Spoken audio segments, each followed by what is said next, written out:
Halo Combat Evolved is the game that started it all. Crashing in a drop pod from the Pillar of Autumn and emerging onto a mysterious ring full of alien life is just as magical now as it was to little 5-year-old me many years ago. It's a game so ingrained in my memory that even things like the sound of Chief's footsteps on icy glass or the cocking of the infamous Magnum send me back to a special place. Halo's release in 2001 stands next to monstrous titles like Grand Theft Auto 3, Metal Gear Solid 2, Silent Hill 2, Max Payne, and so much more. That is a pretty freaking crazy lineup. Lots of games released were revolutionizing and pushed the boundaries of gaming at the time.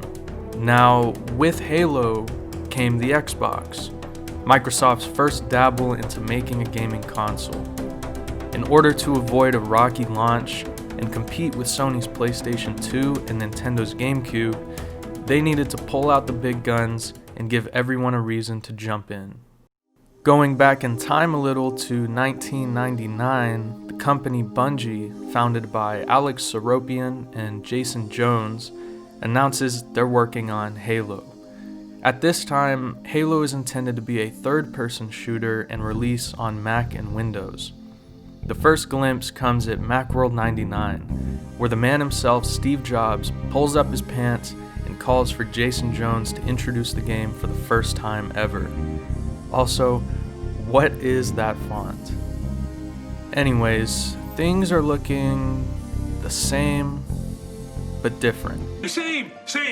I was thinking the same. So weird. But mine's You thought 32 too. and then you said 32. That's Same. Chief is more of a cyborg at this point, and the graphics aren't fully realized, but the style is there. And oh boy, so is the music.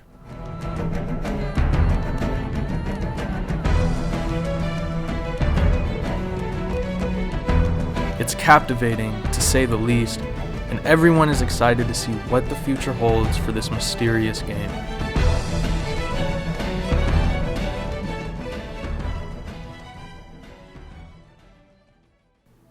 Almost 1 year later, in the year 2000, Microsoft announces that they have acquired Bungie and Halo would be developed and released exclusively on the Xbox.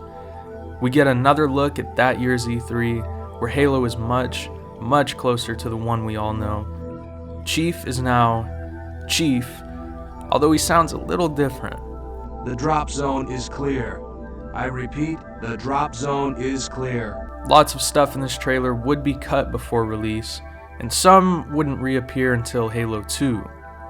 I spent a lot of time as a kid trying to steal the energy sword from this elite on Assault on the Control Room. And fast forwarding one more year, we get our final big look at E3 2001 before release. It's the Halo we know today. The world gets its first look at actual gameplay, now in the first-person shooter format. This did raise a lot of questions and concerns about how well an FPS game would play on a controller. Understand that FPS console games were pretty few and far between at this time, predominantly being on computer platforms. We'll come back to this point a little later. Halo was ambitious, mysterious, exciting. That's fascinating. And on November 15th, 2001, the world booted up their brand new Xbox, put in Halo, and were greeted to this screen.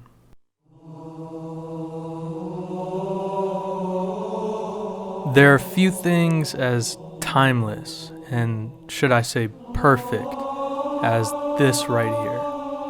It's one of the most memorable things in a video game, and we're still just in the menu. The Halo ring floating in space, Marty O'Donnell's incredibly iconic soundtrack playing, all of it enticing you to press play and begin. And it's quite amazing to think that 2 years prior at Macworld 99, they had the music completely locked down. It was not uncommon to leave this menu up and listen to the score in the background while doing something else. Halo wastes no time throwing you right into the conflict. You see the ring in the distance, a ship approaching, get a little background lore on why you're there and what the conflict is. All you greenhorns who wanted to see Covenant up close, this is gonna be your lucky day. The pins blow, and Chief emerges from the cryotube. The Covenant is here, they're a threat, and it's up to you to fight back. Before even handing you a weapon, you're running through corridors of the Pillar of Autumn, catching glimpses of the enemy in the shadows and the destruction they're capable of. The Covenant are scary, intimidating, and lethal. Once you reach the bridge, Captain Keyes hands you his magnum. Although, I've never really understood why he doesn't keep it loaded. I don't keep it loaded, son. You'll have to find ammo as you go. Maybe he ought to lay off the pipe. From here, the fight begins. Not going to lie though, I used to play my own little game here. The objective was simple. Get the ammo, kill Captain Keyes, survive. I found this little glass area down here to be a pretty valuable spot. Anyways, the fight begins.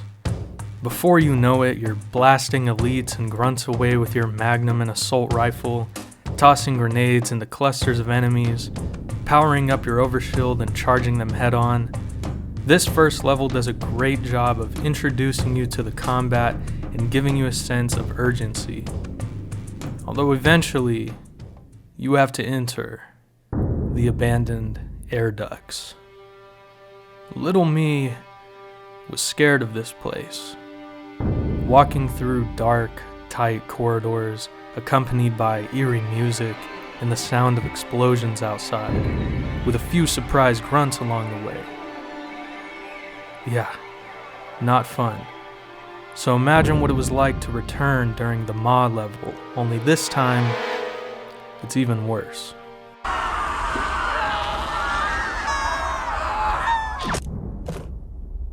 We're leaving. The end of the Pillar of Autumn has you throwing your fellow Marines inside a drop pod and hopping in yourself. The Autumn is lost. Your only hope now is to drop onto the giant floating ring nearby. Chief wakes up, the Marines on board now dead. You take a few steps and emerge onto Halo for the very first time. Immediately, the game introduces the feeling of mystery and discovery as you walk the path few have traveled. This level, the whole game really, feels so different from the others in that sense. It's why I'm really excited for Infinite's release later this year, as it looks to be returning to some of the themes and feelings of Combat Evolved. This level, Halo, opens up the ring world to you, allowing you to traverse on foot or in the iconic Warthog, exploring open landscapes, alien structures, and a cave that Cortana so kindly points out is not a natural formation. This cave is not a natural formation. Someone built it, so it must lead somewhere. Thanks. All while saving other stranded Marines and blasting aliens. I mentioned earlier combat being a concern before release, and I must say, Bungie mastered controls on the first game and beyond. It's amazing to me that 20 years later, Halo is so fun, fluid, and engaging. Every gun has a purpose and feels unique. Controls themselves on controller or keyboard and mouse feel natural and never too awkward. It plays super well, something Bungie has continued to excel in all the way up until today with Destiny. Any concerns people had were quickly forgotten as they began to play. Halo Combat Evolved is a journey, and as I said earlier, full of mystery and discovery. From giant ships to foliage-covered landscapes, night-covered canyons, beachside battles, snowy exteriors, dark woods, forerunner structures, and more. It's always changing, and simply a joy to experience every time. Also, a quick shout out to my favorite level in the game, Assault on the Control Room. I've always had a particular fondness for this one. It was my most played level as a kid. I'm frankly just a sucker for snowy levels, and it has one of my favorite soundtracks, On a Pale Horse. This whole video, and I haven't even talked about the Master Chief, who is one of my favorite characters of all time. He's a badass, man of few words, walking tank. Just one of the coolest characters ever. His personality is greatly expanded on in Halo 2 and 3, but you get all you need in Combat Evolved. Punch it. I always wanted a fully wearable suit of the Mjolnir armor. Still do, actually. And Steve Downes is the man. This is Steve Downes, the voice of Master Chief, Spartan 117. The perfect voice for Chief. The relationship Cortana and Chief have throughout the game, and the others, is wonderful. She's mainly the thought to Chief's action. This thing is falling apart. It'll hold. We're not gonna make it. We'll make it. Pull up! Pull up! You did that on purpose, didn't you?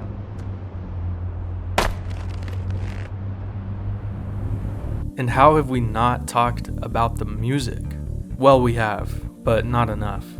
Every song you've heard in this video and will continue to hear is from Combat Evolved. Marty O'Donnell, the man, the myth, the legend.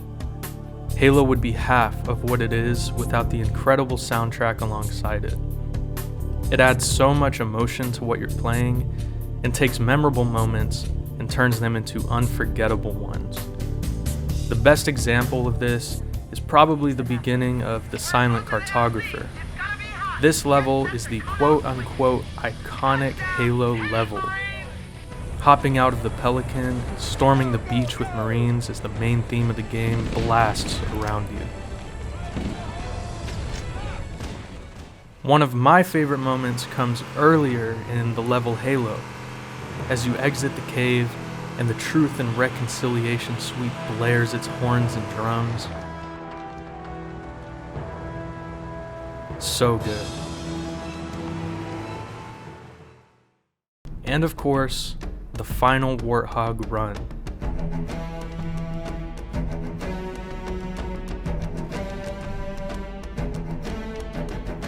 The perfect way to finish out the game with a bang.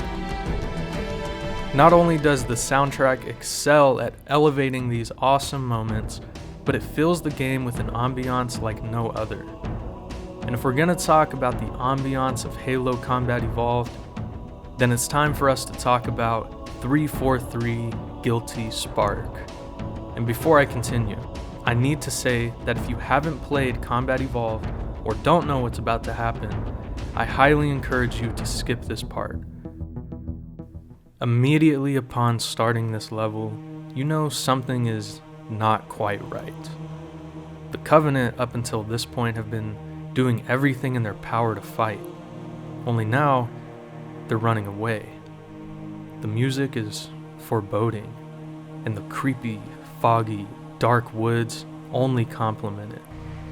Crackled radio transmissions from a downed Pelican echo into the night. You explore for a while until spotting a structure with Marine weaponry firing on fleeing Covenant. After entering the structure, you find it to be mostly abandoned. A few Covenant roam these halls, but their weapons, blood, and corpses are what mostly remain. Did the Marines cause this? That may be your initial thought, but it will change quickly after meeting this Marine here, who fires at the Chief himself and rambles on about becoming one of them. The blood-soaked ramp with the body of another trooper doesn't bode well either.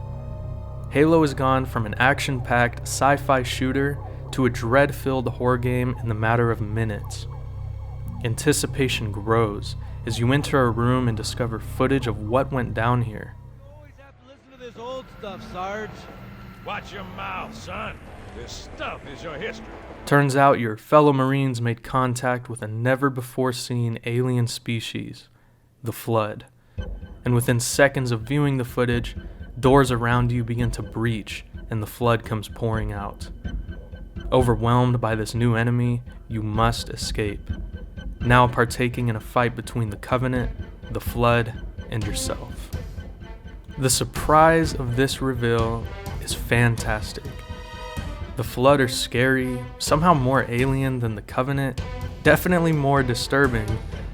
343 Guilty Spark is dripping with atmosphere. You might not even catch all of the details on the first go-around. I think everyone remembers where they were when the Flood came. They're still freaky to this day and left me terrified as a kid. I haven't talked about the anniversary release of Combat Evolved yet, and that's because, honestly speaking, I don't like it. I don't want it. While the graphics are objectively better in some aspects, sure, I think it fails to capture the atmosphere and style that Halo created originally. 343 Guilty Spark is one of many obvious examples for why it fails in my opinion. I won't go into too much more detail about this right now, but I wanted to mention it. And what's better than doing everything we've talked about today alone? Well, doing it with friends, of course. Halo has become well known for its co-op and multiplayer components through the years, Combat Evolved being no exception. The entire game is playable in co-op, whether online or sitting together on the couch, and it's always a blast. However, nowadays the online PvP portion can be a little frustrating. It's still fun, don't get me wrong, but it's no question that they had things to improve on here, and they eventually did. That being said, local PvP is a different story. Sitting together in a room with your friends, killing each other, and talking trash will never get old. In my freshman year of high school, someone had snuck the multiplayer version of Combat Evolved onto our local server. I got my entire digital tech class to take part in playing, and we would spend hours fighting in Blood Gulch. Because what else would you do in high school?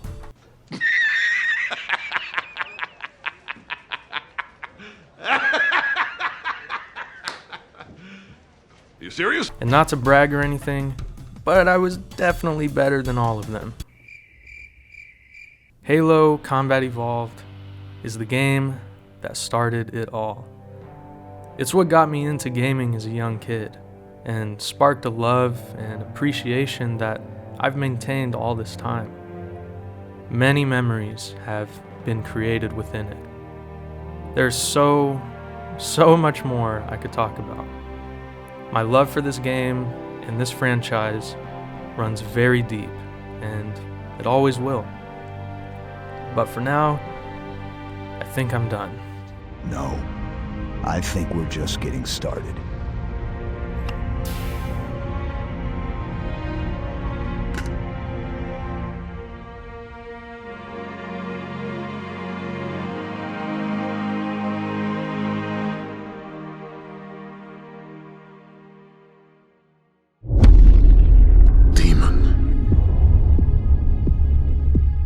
Fate hath us meet as foes, but this ring will make us brothers.